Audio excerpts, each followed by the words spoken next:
Hey heroes, and welcome to another uncanny episode of History of the Marvel Universe. This channel is sponsored in part by Patreon supporters. If you would like to contribute and vote in monthly polls, then you can sign up for an amount of your choosing over at patreon.com/MaryMarvelate. The link is in the description below, along with other places you can find me. This week we are continuing our look at Lorna Dane, the mutant mistress of magnetism known as Polaris. In a previous video we talked about her parentage and early years, so here's a quick recap before we proceed.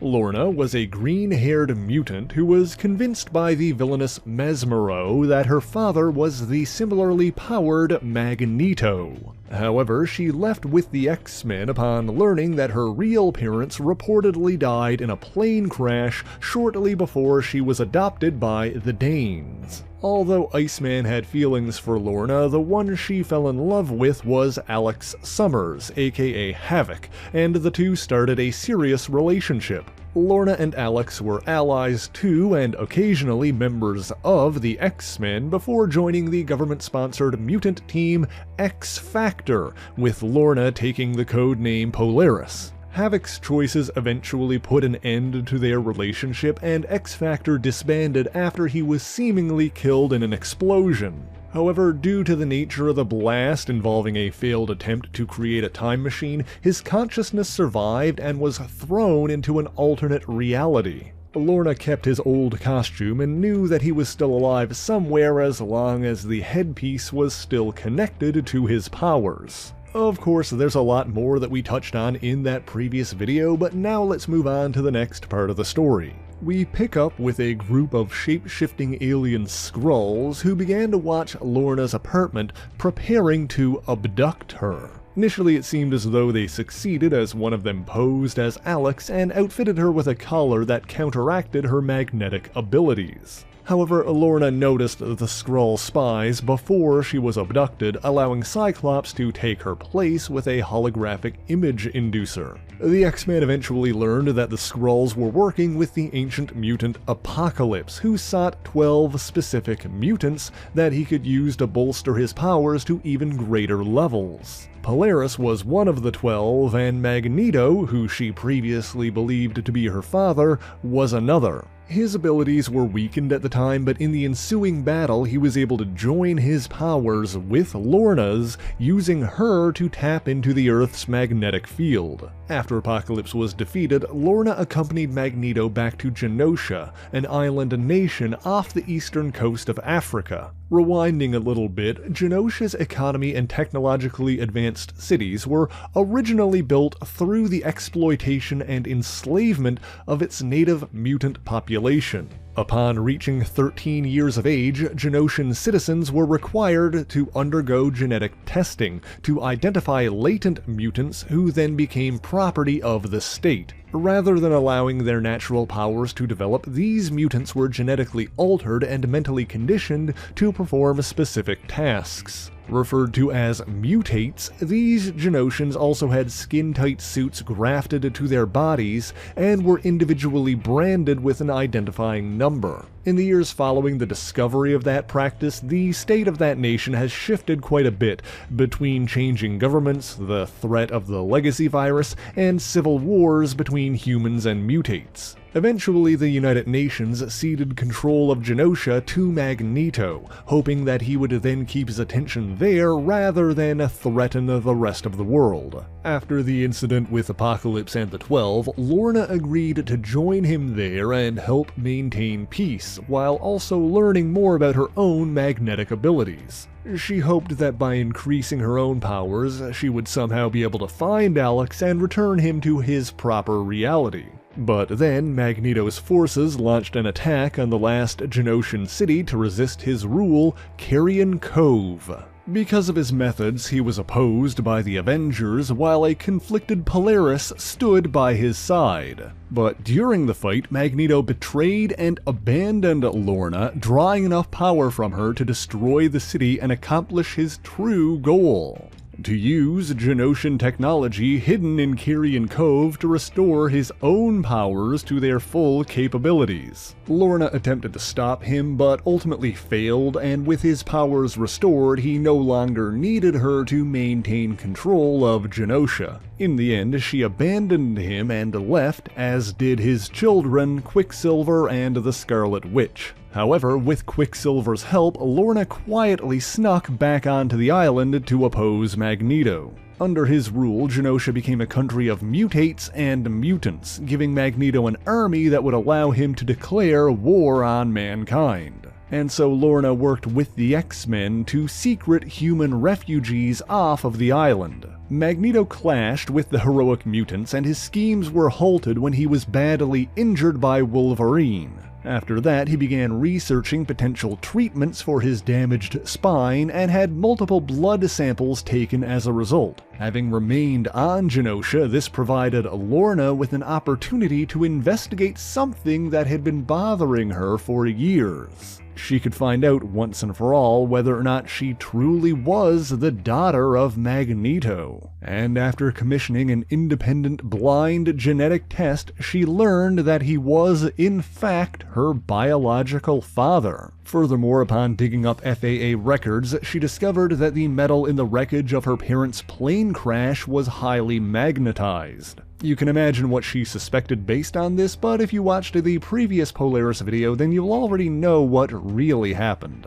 In any event, she planned on confronting Magneto herself, but he had already revealed the truth of her heritage to his people. And so when she returned to Genosha, she was heralded as a princess by the general public and lived as mutant royalty for a time. But then, Professor Xavier's parasitic twin sister, Cassandra Nova, launched a devastating attack on the island. With a number of giant Sentinel robots at her command, Nova laid waste to Genosha, killing roughly 16 million mutants. Lorna tried to fight back, but was soon overwhelmed not only by the sheer force of her attackers, but by the screams of innocent people being slaughtered around her. Amid the carnage, it was all she could do to protect herself, and she came to the heartbreaking conclusion that her father was right about humanity. Magneto was thought to have perished in the assault, but before disappearing, he recorded the final words of the dying Genoshans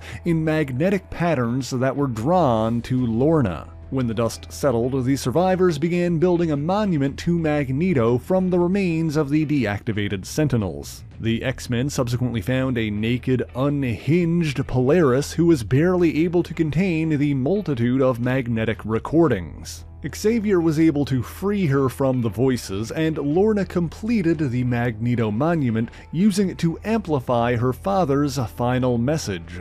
"This is the voice. This is the voice of Magneto. This is the voice of the Genoshan nation. It's a strange thing to die in the darkness. It's a strange thing to die. I was Magneto, the master of magnetic forces. Now I will be a voice in the darkness, echoing forever. Once I was a mortal man. Now I am becoming a memory, immortal. They must have thought they could silence us forever. Instead, we have become magnetic, unstoppable. Do you understand? Our voices will be broadcast around the world, into space, at the speed of light, at the speed of radio. Our voices traveling without end through the depths of time and space, beyond this life, and far, far beyond this death." Now, while Polaris was on Genosha, Havoc's mind was lost in the multiverse, for a time inhabiting the body of his counterpart on the Mutant X Earth. However, unbeknownst to the X-Men, his body somehow survived the time-space explosion that caused this. His physical form was subsequently brought to a convalescent hospital in upstate New York, where he was treated as a John Doe. His nurse was a single mother named Annie Gazakanian, who began to care deeply for her catatonic patient. But then one day she saw his picture in the paper and realized that he was really the X-Man Alex Summers. She subsequently contacted his brother, Cyclops, who came to retrieve him. When Annie asked if he would have anybody to look after him, Cyclops explained that Alex was already in love with someone. However, she insisted that he would still need a nurse and returned to the Xavier Institute with him. Mind you, this wasn't just for Alex, since Annie was also coming to terms with the fact that her young son, Carter, was a mutant as well. He later used his fledgling powers in an attempt to reconnect Havoc's mind and body. When this caused Carter to fall unconscious as well, drawing his mind into the same black void that Alex's was trapped in, a panicked Annie started yelling at Alex to let him go. That's how Lorna found them when she returned to the mansion and visited her former love. With everything that had happened leaving her unstable, Lorna assumed the worst and threatened Annie's life if she didn't step away. Fortunately, Xavier intervened before anyone was seriously hurt and talked Lorna down. Furthermore, Carter's efforts to awaken Alex were ultimately successful, and Xavier was able to revive the boy as well, albeit with some effort. Not long after, Lorna was very forceful in pursuing her former lover, much to Havoc's surprise. She insisted that he marry her in front of their teammates, and Alex felt pressured into accepting. He left with Lorna, but not before saying goodbye to Annie, declaring that he felt like he knew her and wished they could spend more time together now that he was awake. The now engaged couple continued to operate as members of the X-Men, although Polaris had grown more violent and willing to use lethal force on their human enemies. Meanwhile, Alex couldn't stop thinking about Annie and even dreamed about being with her in the days leading up to the wedding. Things came to a head during the actual ceremony when Alex called the wedding off, admitting that he no longer loved Lorna. In a mad rage, Polaris drew the wedding's silverware onto herself, molding and coloring it into a duplicate of her father's helmet and armor over her wedding dress. She blamed Annie for what happened, but Havoc successfully got her and Carter to safety. As it turns out, because of Carter's powers, Alex and Annie's minds were connected, and they'd both experienced the same dreams of them being together. Polaris, however, attacked Havoc, declaring her hatred of humanity and any who consorted with them. Fittingly, it was Xavier's magically empowered but human stepbrother, the Juggernaut, who knocked Lorna out and ended her rampage. Alex and Annie subsequently started a relationship for real, while Lorna was restrained and brought back to the Xavier Institute. Wanting to help her, Xavier and Annie conducted a psychic therapy session with Lorna, learning what happened to her on Genosha. Confronting her trauma, she began working on managing her anger and even helped rescue Carter and a group of X-Men during a conflict with the demonic mutant Azazel. Meanwhile, Magneto seemingly returned, posing as the Chinese mutant Kuan Yin Zorn, but in truth it was the other way around, and Zorn was impersonating Magneto. The hows and whys of this are a complicated matter, but after launching a devastating attack on New York City and killing Jean Grey, Zorn was beheaded by Wolverine. In the wake of her father's apparent death, Lorna met with Quicksilver and the Scarlet Witch, revealing that the three were siblings. Meanwhile, Professor Xavier brought the supposed Magneto corpse back to Genosha. Polaris, Quicksilver, and the Scarlet Witch came to attend this burial, arriving just as Wolverine tore down the Magneto statue that Lorna had previously erected. The Genoshans declared that Lorna was now their queen since Magneto had named her his heir. True to this title, she butted heads with Xavier, arguing in favor of Magneto's worldview that violence was necessary for the survival of mutant kind. She attempted to illustrate her point by threatening to kill Xavier if he didn't use his powers to strike her down first. When Xavier refused, she placed him back down safely and wept, lamenting the fact that he was unwilling to kill to survive. Accepting that she was unable to change his mind, she rebuilt the destroyed statue so that it featured both Xavier and a now unhelmeted Magneto. While Xavier remained to help rebuild Genosha, and for another reason we'll get to later, Polaris returned to the X-Men, joining a squad alongside Havoc and Bobby Drake, Iceman. She made peace with Annie, who eventually decided to leave Alex and the school for the sake of her son's safety. Despite this, Lorna soon began flirting with Bobby, much like he had once done to her. The two grew closer, and the situation soon reignited years-old tensions between Alex and Bobby. The ensuing arguments were only worsened by the Golgotha, an alien race who fed on negative psychic energy and induced hallucinations. However, as part of her ongoing efforts to recover from her own traumatic experiences, Lorna was learning to distinguish between reality and delusion, and so she was able to see through the Golgothan illusions and warn the other X-Men. With help from NASA, the squad then went into space to battle the incoming invasion force. While in space, Lorna briefly separated from the rest of the team and saw a strange green creature. She soon rejoined the battle, and the X-Men destroyed the invading Golgotha. They returned to Earth, but Lorna didn't want to talk about what she had seen. Between Alex trying to pry into this and something of a relationship blossoming between Lorna and Bobby, the tensions between the three only grew.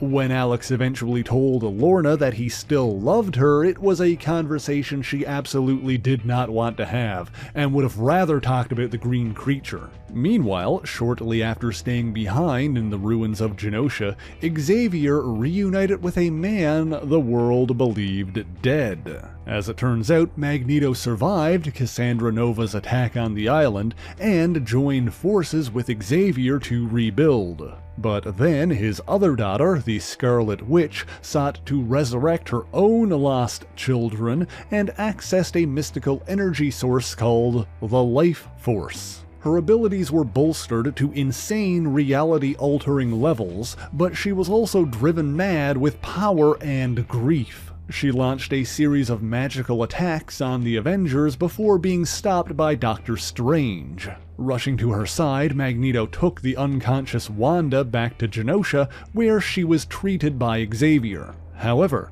Quicksilver then took advantage of his sister's increased power and fragile mental state, convincing her to remake the world so that mutants were the dominant species. In this altered reality, Magneto and his children ruled the Earth from a thriving Genosha as the House of Magnus. Of course, things started to fall apart when Earth's heroes learned that the world had changed and fought to restore it. They initially blamed Magneto for obvious reasons, but when it was discovered that Quicksilver was the true culprit, Magneto savagely battered his own son for what he'd done in his name. That caused the Scarlet Witch to intervene, saving her brother's life and restoring reality to its proper state. But because she blamed mutant powers for her family's suffering, Wanda also depowered the vast majority of the world's mutant population in an incident referred to as M-Day. Lorna Dane was among those affected, but initially kept her depowering a secret, even going into denial about it herself and hoping her abilities would return. But soon the truth was undeniable, and she admitted as much to herself and her teammates. She volunteered to leave, but felt in some way she couldn't understand that the thing she saw in space was the key to restoring her powers. Alex decided to go with her and look for it, much to the dismay and disappointment of both Cyclops and Iceman. Feeling a connection to the creature, Lorna traveled to the jungles of Costa Rica, where she saw it fall to Earth. Although its language sounded like clicks and whistles to Alex, Lorna could understand the creature and identified it as Dap. Now, it should be noted that Dap bears a striking resemblance to a being known as Dupe, who was apparently originally created by the US military during the Cold War. More notably, Dupe worked as the cameraman for a profit-driven group of mutants who usurped the name X-Force before rebranding to X-Statics. It's unconfirmed whether there is any real connection between Dupe and Dap, but it is possible that they are one and the same being. In any event, Lorna mistakenly believed that Dap was causing her powers to return, and the situation only got more complicated from there. First, a Sphinx-shaped ship belonging to Apocalypse materialized nearby. Next, Polaris was attacked by a masked anti-mutant bigot known as the Leper Queen. Alex saved her, but also turned his powers on Dap, causing its body to burst open. Dap began to reform and fly away, taking Lorna and the Leper Queen with it. However, as the strange creature escaped, Apocalypse plucked the two women from its grasp, beaming them into his ship. Seeking new servants, he considered both women, but soon imprisoned the Leper Queen and selected Polaris. Thus, Lorna Dane was transformed into one of the 4 Horsemen of Apocalypse, Pestilence. Using celestial technology to brainwash her, Apocalypse tasked Pestilence with creating a plague capable of wiping out most of mankind. In addition to endowing her with the ability to absorb and manipulate diseases, he also artificially recreated her magnetic powers. However, Apocalypse's schemes were ultimately thwarted in a battle with the X-Men and the Avengers. The heroes discovered that Pestilence was Lorna and brought her back to the Xavier Institute. There, she began to recover both from the brainwashing and the myriad of diseases that she carried. During this recovery, Gambit and Sunfire, who had also been transformed into horsemen, attempted to retrieve her. However, Lorna awakened and declared that she did not belong to them or anyone else. In the wake of all that, Lorna left Alex, Bobby, and the X-Men to search for Apocalypse. She eventually traveled to Egypt, but found that her artificial magnetic powers were more difficult to control than her original natural abilities. I will note that she was later explicitly stated to be a mutant again, meaning that her X gene did in fact reactivate, but for the moment this did not appear to be the case. In any event, she caught the attention of an anti-apocalypse cult who hunted and attacked her. After being on the run for a week, she was rescued by a squad of X-Men who sought to recruit her. Between her lack of control over her powers and what she'd done in the past, Lorna felt that she was too dangerous, but Alex convinced her that she deserved a second chance. Furthermore, Nightcrawler brought her with them when they returned to their ship.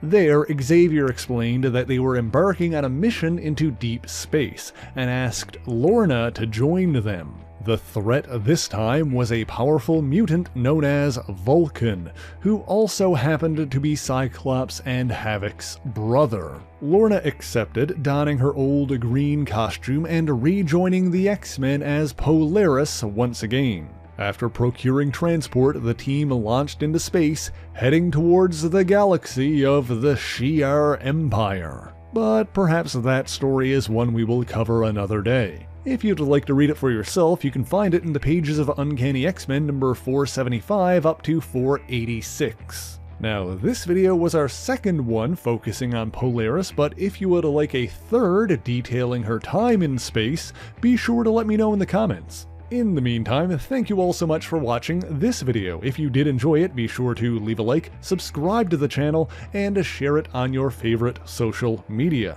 As always, the issues referenced in this video are listed in the description below if you would like to read them for yourself, as well as links to other places you can find me, including my Patreon page where, for only $1 a month, you can get your name in these special thanks here, and vote in monthly polls that help decide what topics get covered on the channel. But that is indeed all we have for this week, and so until next time, true believers, Excelsior!